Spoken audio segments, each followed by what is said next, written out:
Veamos entonces los tipos de desgaste desde el punto de vista mecánico, lógicamente. ¿Qué es lo que pasa cuando tenemos dos superficies que están sujetas a una fuerza que ya la habíamos definido como fricción y en este caso adicionalmente tenemos una carga? Puede ser un rodamiento, puede ser un diente de engranaje, cualquier elemento mecánico que está sujeto a carga. ¿Qué es lo que ocurre en estos casos? Pues lo que ocurre es que a medida que se van generando partículas propias del desgaste normal o partículas que ingresan al sistema, ya sea por contaminación o partículas que están presentes en el sistema operativo, estas partículas lógicamente van a atravesar entre los componentes mecánicos que están en movimiento. Al menos uno está en movimiento, es lo que habíamos definido al principio. ¿Qué es lo que ocurre? Cuando tenemos una fuerza ejercida, ya sea por presión del fluido o ya sea por cualquier otra razón, el fluido está avanzando en este sentido y el fluido está contaminado. Tenemos esta partícula, que es una partícula dura, probablemente sea más dura que la superficie metálica, cualquiera de las dos, y lo que va a hacer al pasar a través entre estos dos componentes es quebrarse.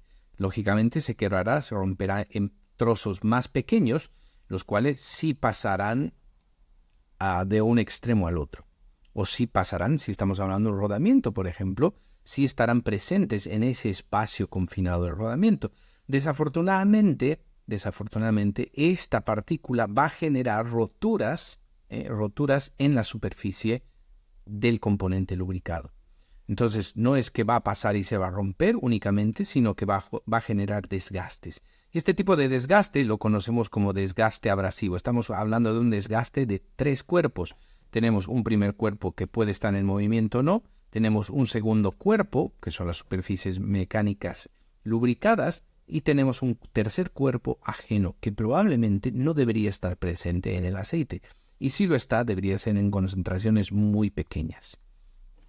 Bien, ¿qué más tenemos en este caso entonces? Estamos hablando de que el desgaste abrasivo es una de las principales causas por las cuales los componentes pierden su vida en servicio, reducen su vida en servicio.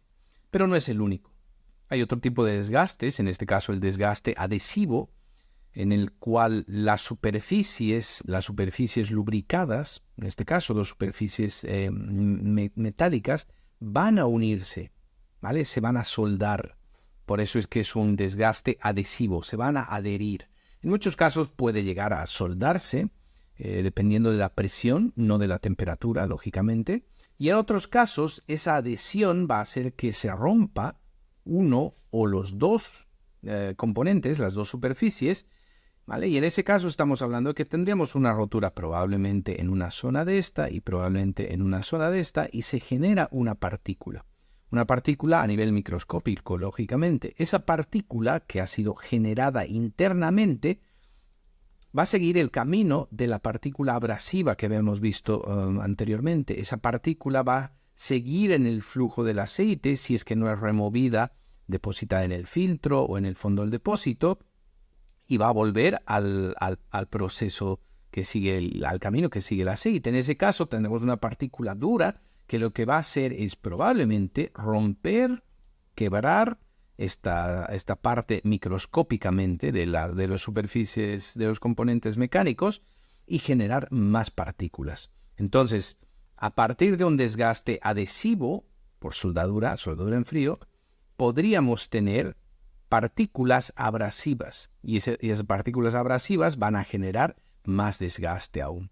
Tenemos que darnos cuenta también que la carga es algo que está presente en todo el tiempo, durante todo el proceso, ¿vale? ¿Cuál es el desgaste por fatiga? Y esto ocurre en todos los componentes. Tarde o temprano, si un componente llega a su vida en servicio estimada, se desgastarán por fatiga, ¿vale? Entonces, ¿qué es la fatiga? Es precisamente cuando se generan microgrietas, microcracks, ya sea por la presencia de pequeñas partículas en el sistema, o ya sea simplemente por el diseño de la superficie, por cómo ha sido diseñada la superficie. Estos microcracks van a ir creciendo a medida que se vayan que el componente está en servicio y se van uniendo con otras pequeñas hendiduras, otros pequeños agujeritos que hay a nivel superficial y luego a nivel subsuperficial, por debajo de la superficie. ¿Cuál es la razón de esto? Siempre tenemos una carga y esa carga es una fuerza que se ejerce sobre estos puntos, que son puntos cada vez más débiles. Cuando tenemos un punto débil en este caso, se puede generar la pérdida de material. Esto se conoce como spalling. Esta pérdida de material lo que ocasiona es que tenemos una partícula metálica en este caso, que corresponde a una de las dos superficies o puede corresponder a las dos, y esa partícula va a volver a seguir el flujo que tiene el aceite en este caso. Entonces, el aceite intentará pasar por aquí, el lubricante intentará lubricar, ¿vale? Lubricar las dos superficies en contacto, pero en medio tendrá una partícula. Esa partícula, generada por fatiga del componente, muy probablemente genere desgastes abrasivos una vez más, ¿vale? Tendremos desgastes abrasivos. Lógicamente las partículas cada vez que vayan pasando, cada vez que vayan circulando, a medida que van circulando, van perdiendo su tamaño, se van rompiendo cada vez más. Y si no tenemos un lubricante en condiciones adecuadas, o si no tenemos un filtro de las medidas adecuadas, o si no tenemos un sistema que elimine estas partículas, pues estarán presentes en el aceite como tal y generarán más desgastes. ¿Vale? Esos desgastes pues, podrían ser removidos en algunos casos, en muchos no. ¿Vale? En muchos no, falta de filtro, falta de cambio de filtro, cuando el filtro está en bypass y que son situaciones en las cuales ocurre un desgaste por fatiga y esa fatiga va a generar más desgastes abrasivos. ¿Qué es lo que tenemos aquí? Un ejemplo sencillo de lo que es la fatiga de un componente. En este caso pues tenemos un tornillo que se está doblando hasta sus límites permisivos y ahí vamos a ver cómo llega a fracturarse. ¿Vale? Tenemos aquí una fractura. Entonces, esta fractura no es que ocurre inmediatamente. Van ocurriendo microfracturas cada vez más pequeñas hasta que se hace una fractura muy grande y la torsión es más fuerte que la resistencia del propio material. Otro tipo de desgaste es el desgaste por erosión. ¿Vale? No suele ser muy común cuando hablamos de sistemas de lubricación. En bombas ocurre en algunos casos, pero estamos hablando de que el fluido ocasiona la pérdida de material en este caso. Cuando tenemos no solamente cavitación, sino por ejemplo efectos de alta presión en el fluido, cuando se cierra una válvula de manera inadecuada o se abre una válvula de manera inadecuada, tendremos una presión de fluido muy alta y esa puede generar este tipo de desgastes. Algo que sí ocurre cuando hablamos de lubricantes, fluidos, aceites en este caso, son los desgastes por cavitación. ¿Vale? Entonces, ¿cuándo ocurre un desgaste por cavitación? Cuando el flujo de entrada se restringe, ¿vale? Cuando tenemos una zona de menor presión y una zona de mayor presión. Cuando el aceite pasa de una zona de menor presión a una zona de mayor presión, lógicamente lo que pasa con esa burbuja es que implosiona, ¿vale? Va a implosionar y al implosionar esa burbuja genera fuerzas, además de temperatura.